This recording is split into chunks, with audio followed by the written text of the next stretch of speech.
Salut Artist Forever, je me trouve aujourd'hui à la Villa Turé, au jardin botanique de la Villa Turé à Antibes, au Cap d'Antibes.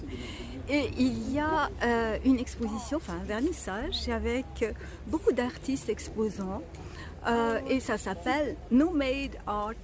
Et là, je débute un petit peu ma tournée, je tombe sur une œuvre que j'adore et je vais vous présenter les artistes. L'œuvre que je voudrais vous présenter s'appelle le Sogno d'Oro. En plus aujourd'hui, là, vous voyez, on est crépuscule, on a vraiment le soleil d'or derrière un arbre coupé, disons, qui matérialise quelque chose qui va très bien avec cette œuvre Sogno d'Oro. On est devant donc les artistes Tiziano et Irene Hamilton, que je connais, que j'ai déjà interviewé, qui est à Valoris, et Tiziano qui est où? À Mougins. À Mougins. Il est sculpteur de marbre, de bronze, de métal. Alors, ils vont nous expliquer comment ils ont fait cette œuvre magnifique. On va s'approcher tout à l'heure. Alors d'abord, Irène, tu m'excuses, je veux d'abord le socle. Comment il a fait ça, Tiziano? Alors Tiziano, il a réalisé ça à l'aide de 2 feuilles de métal soudées, assemblées. Et ensuite, il l'a gonflé de façon à lui donner cette forme. Et tout en maintenant, en faisant attention à respecter l'idée que je voulais au départ. Mais alors ces feuilles de métal là, elles sont après avec de la résine, recouvertes de résine ou quoi? Non, en fait c'est peint. Oui.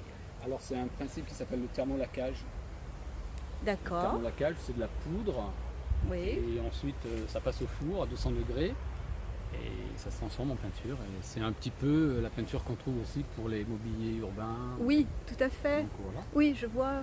On fait aussi des plafonds tendus aussi. Non, c'est pas ça, c'est pas la même chose. Non, c'est plutôt vraiment une peinture épaisse. Et, non, plutôt le mobilier urbain justement. Il faut que ce soit solide et que ça résiste aux idées. Oui, très bien. Et donc Irène est venue donc déposer des magnets de différentes... non, elles ont toutes la même forme, mais elles sont de différentes grosseurs. Alors explique-nous, Irène. Donc l'idée c'était de décorer ces jolis coussins.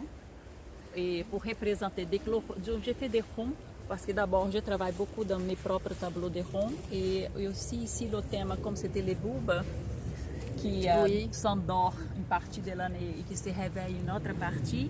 Donc j'ai choisi les ronds pour qu'ils représentent les boubes. Et dans le jardin des plaisirs, dans le jardin des plaisirs, poésie, de la vie, de la joie. Donc j'ai mis des collages et des peintures qui représentent chacun, ça peut représenter une chose différente, ou les plantes, ou les femmes, des tableaux anciens, de la Renaissance, D'accord. Chacun peut découvrir un peu partout. Oui, on a chacun son interprétation. Oui, et même le monde végétal aussi. C'est joli. Et coussin d'or. Coussin d'or, oui. C'est magnifique. On aurait pu aussi, c'est vrai, l'appeler... On aurait pu l'appeler comment? Comment tu l'aurais appelé? Confidence sur l'oreiller. Ah oui, exactement. Quand je vois certaines... Gustave Courbet. Oui, exactement. Courbet avec l'origine du là monde. aussi. Ici, il y a quoi? Attends, je n'ai pas vu celle-là. Je tourne. Dans les jardins du désir. Ah oui, parce que c'est très joli aussi. Là aussi. J'ai découpé une partie, c'est sûr. Et j'ai mis un petit œil là, si on voit bien. Exact. Alors moi je vous conseille de venir voir et alors vous allez passer un moment à reconnaître tous les tableaux et puis vous allez rêver devant ce beau coussin d'or. Sogno d'Oro. Merci beaucoup Irène, c'est magnifique. Merci Tiziano. À bientôt. C'est un plaisir.